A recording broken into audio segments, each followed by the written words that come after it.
ایک شخص کا سوال آیا ہے کہ جو شخص کثرت کے ساتھ درود شریف پڑھتا ہے اس کے ساتھ کتنے موکلات ہوتے ہیں۔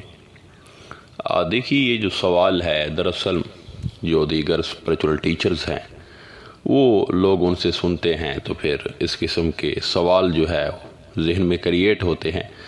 یقیناً بہت اچھا سوال ہے۔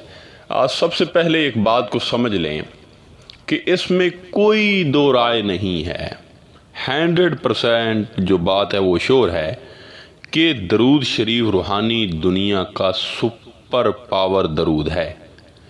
اس میں اللہ تعالیٰ نے بے پناہ برکتیں، بے پناہ طاقتیں رکھی ہیں، بے پناہ خفی طاقتیں ہیں، بے پناہ ظاہری طاقتیں ہیں۔ سم ٹائم انسان اس کو آبزرو بھی کر لیتا ہے اور بعض اوقات انسان اس دنیا میں اس کو آبزرو کر ہی نہیں سکتا کیونکہ اس کے ساتھ نفس لگا ہوتا ہے۔ تو اگر خالی روح ہو تو روح نے بہت زیادہ اس کے مشاہدات جو ہے وہ دیکھے ہوئے ہیں آلریڈی، اور کچھ لوگوں کی روحیں جو اولیاء کرام ہوتے ہیں یا جو طالبان مولا ہوتے ہیں جنہوں نے اس دنیا میں رہ کے اس دنیا کو قبول نہیں کیا تو انہوں نے ہر چیز کو دیکھا ہے۔ اب یہ احادیث ہے نبی کریم صلی اللہ علیہ وآلہ وسلم کی جس کا مفہوم ہے کہ درود شریف جو پڑھتا ہے تو اس کے آس پاس فرشتوں کی جماعت کھڑی ہوتی ہے۔ اب میں بات کو آگے بعد میں بڑھاؤں گا، پہلے فرشتے اور موکلات کو آپ سمجھ لیجئے کہ یہ کیا ہے، فرشتے اور موکلات میں فرق کیا ہے۔ دیکھیے، ایک فرشتہ جو ہے نا اس کے پاس اتنی پاور ہوتی ہے کہ اگر 1 کروڑ بھی موکلات ہو تو اللہ نے جو اس کو پاور دی ہے وہ موکلات اس کا مقابلہ ہی نہیں کر سکتے، یعنی موکلات سے زیادہ فرشتوں کی پاور ہوتی ہے۔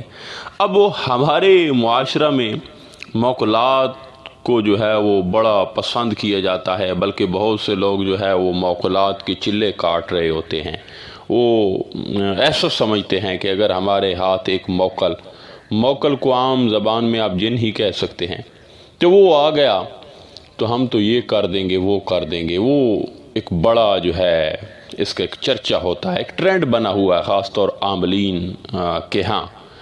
تو جو فرشتہ ہوتا ہے جس طرح میں نے عرض کیا ہے کہ اس کی پاور کا کوئی مقابلہ ہی نہیں کر سکتا، اور جو آپ حضور علیہ السلام کے دور کا مطالعہ کریں، اگر آپ دیکھیں تو جو صحابہ کی جماعت تھی یا اہل بیت تھے، تو جب وہ کفار ان کے مقابلے میں آتے تھے تو اللہ تعالیٰ کیا کرتے تھے کہ فرشتے بھیجتے تھے، جس طرح اللہ نے بدر میں بھیجا، اور اس کو قرآن میں بھی اللہ تعالیٰ نے ڈیفائن کیا ہے، قرآن میں اس کو وضاحت کے ساتھ بیان کیا ہے کہ میں نے فرشتوں کی جماعت بھیجی اور انہوں نے تمہاری مدد کی، اور وہ مدد بھی اللہ کی تھی۔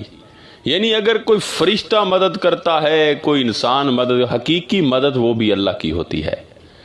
تو موکلات جو ہیں یہ فرشتوں کے آگے کچھ بھی نہیں ہوتے۔ اب آلریڈی جس طرح میں نے عرض کیا، جب کوئی شخص درود پڑھے گا تو اس کے ساتھ فرشتوں کی ایک فرشتہ نہیں بلکہ فرشتوں کی جماعت جو ہے وہ اس کا درود کو سماعت فرمائیں گے، اس کے آس پاس کھڑے ہوں گے، اس کے لیے دعا کریں گے۔ اور اگر آپ ان فرشتوں کو دیکھ لیں تو آپ کو تو ہارٹ اٹیک ہو جائے، آپ تو مر جائیں، آپ زندہ ہی نہ رہیں۔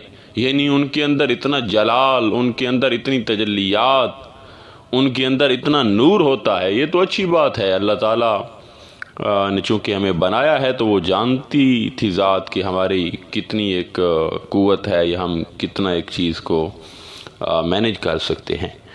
تو یہ چیزیں جو ہے وہ آلریڈی انسان کے ساتھ لگی ہیں، اور وہ دعا کرتے ہیں جب کوئی شخص درود پڑھتا ہے۔ اور فرشتوں کا بھی یہ معمول ہے۔ ایک حدیث ہے نبی کریم صلی اللہ علیہ وآلہ وسلم کی جس کا مفہوم ہے کہ میرے روزہ اقدس پہ ہر روز جو ہے وہ 70,000 فرشتہ صبح آتا ہے درود و سلام پڑھنے کے لیے، اور 70,000 فرشتہ جو ہے وہ شام کو آتا ہے، وہ درود پڑھتا ہے۔ اور جو ایک گروہ آئے تو دوبارہ قیامت تک اس کی باری نہیں آتی بلکہ نئے آتے ہیں۔ بات کی سمجھ آ رہی ہے؟ اب جو موکل والا سوال ہے تو موکل، اس میں کوئی شک نہیں، جو نیک موکلات ہیں، جنات ہیں، جب کوئی شخص حضور پاک صلی اللہ علیہ وآلہ وسلم کی ذات اقدس پہ درود پڑھتا ہے تو بے شک موکلات آس پاس ہوتے ہیں جو نیک ہیں، جو آلریڈی درود کے عامل ہیں، وہ موکلات ہوتے ہیں۔ یہ نہیں کہ کوئی دوسرے گروہ کے یا کفار یا ان میں سے نہیں، بلکہ جو نیک ہیں جب آپ کی روح درود پڑھتی ہے تو ان کو خبر ہو جاتی ہے، ان کو اللہ تعالیٰ نے درود کے صدقے اس قابل بنایا ہوتا ہے کہ ان کی جو روح ہے ان کو بھی کشف ہو جاتا ہے، وہ آپ کے ساتھ درود پڑھنے لگ جاتے ہیں، اور اس بات کا آپ کو جو ہے وہ مشاہدہ بھی نہیں ہوتا، یا بعض لوگ دیکھ لیتے ہیں، زیادہ تر جو ایک دنیا کو بھی لے کے چلتے ہیں اور جنہوں نے سب معاملات دیکھنے ہوتے ہیں تو وہ ان کا نہیں دیکھ سکتے، لیکن یہ بات 100% شور ہے کہ آتے ہیں۔ ہر قسم کی مخلوق جو ہے وہ حضور کی ذات پہ درود پڑھتی ہے اور درود پڑھنے والوں کو پسند کرتی ہے، ان کے قافلے میں شامل ہوتی ہے۔ یہ تو دنیا کا طریقہ ہے، آپ جس لائن کے بھی ہوں، ایک نشہ کرنے والا ایک جگہ پہ بیٹھا ہو تو دوسرا جو نشہ کرنے والا ہوتا ہے اس کی روح کو خبر ہو جاتی ہے، وہ وہاں تک پہنچ جاتا ہے۔ سمجھ آئی بات کی؟ لیکن ایک بات میں ضرور ایک آپ کے رہنما یا استاد سمجھ لیں، آپ جو بھی سمجھ لیں، یا آپ کو میں جو سمجھا رہا ہوں، میرا ایک فرض بنتا ہے، وہ یہ بنتا ہے کہ جب آپ درود پڑھنے بیٹھیں تو آپ ان چیزوں پہ غور نہ کیا کریں۔ یہ کیا چیزیں ہیں؟ یہ ایک آپ کے ذہن میں یا آپ کا جو دل ہے اس میں لالچ کریٹ ہونا شروع ہو جاتا ہے۔ اس کا مطلب، اس کا تاثر یہ جاتا ہے کہ آپ موکلات کے لیے جو ہے یہ کر رہے ہیں، یا موکلات سے مدد حاصل کرنے کے لیے ایک اچھا امیج نہیں جاتا، بلکہ آپ ایک کام یہ کرتے ہیں کہ نفس کو ایک اور موقع دے دیتے ہیں، اس کو ایک فراوانی دے دیتے ہیں۔ تو اب دیکھیں کہ قرآن کریم میں جو بندہ اللہ نے اپنے انبیاء کے متعلق بھی فرمایا ہے کہ جو شخص یا جو نبی تھا، جو ولی تھا، یعنی اس کا اللہ کے ساتھ ایک خاص رابطہ تھا، حضور کی ذات سے ایک خاص رابطہ تھا، لیکن جب بھی کوئی درمیان میں ان کے درمیان جو ہے وہ اللہ اس کے رسول کے درمیان حائل ہوا ہے تو اللہ نے اس کو تھوڑا ٹھکانے لگا دیا ہے۔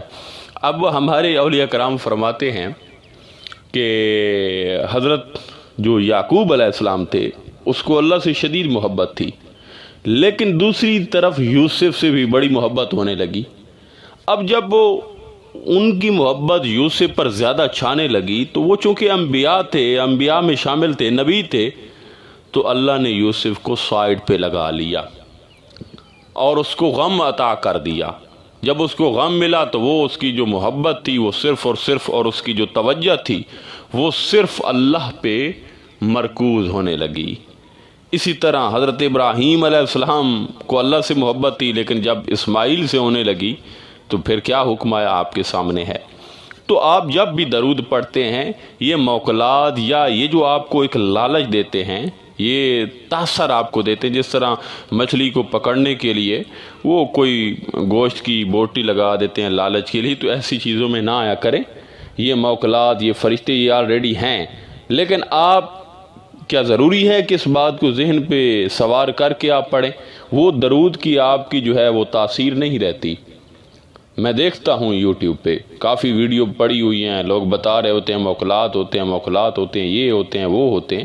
یہ لوگ آپ کے خیر خواہ نہیں ہیں، بلکہ یہ تو جو ہے وہ خلل ڈالنے والے ہیں، تو ایسی چیزوں سے بچیں۔ اللہ تعالیٰ نے انسان کو اشرف المخلوقات بنایا ہے۔ جو مقام آپ کا ہے وہ موکل کا نہیں، وہ فرشتوں کا نہیں۔ آپ کا مقام بہت ہی افضل ہے، فرشتوں نے تو آپ کو سجدے کیے ہیں۔ موکلات تو دور کی بات، جس طرح میں نے پہلے عرض کیا ہے کہ 1 کروڑ موکلات ایک فرشتے کا مقابلہ نہیں کر سکتا، تو سب جو فرشتوں کے سردار تھے، فرشتے تھے، سب لوگوں نے آپ کو سجدے کیے ہیں، تو آپ کا مقام تو آلریڈی بلند ہے۔ تو آپ اشرف ہو کے یہ آپ سے کم تر مخلوق کے پیچھے آپ کیوں پڑ رہے ہیں اور خراب ہو رہے ہیں؟ حضور علیہ السلام کی ذات سے سچا عشق کریں، بغیر کسی لالچ کے، بغیر کسی تمنا کے، اور ڈوب جائیں، اس عشق میں ڈوب جائیں۔ بس یہ تصور کریں کہ حضور سن رہے ہیں، حضور دیکھ رہے ہیں، حضور کے سامنے میں حاضر ہوں، یہ نہیں کہ فرشتوں اور موکلات کے سامنے حاضر ہوں۔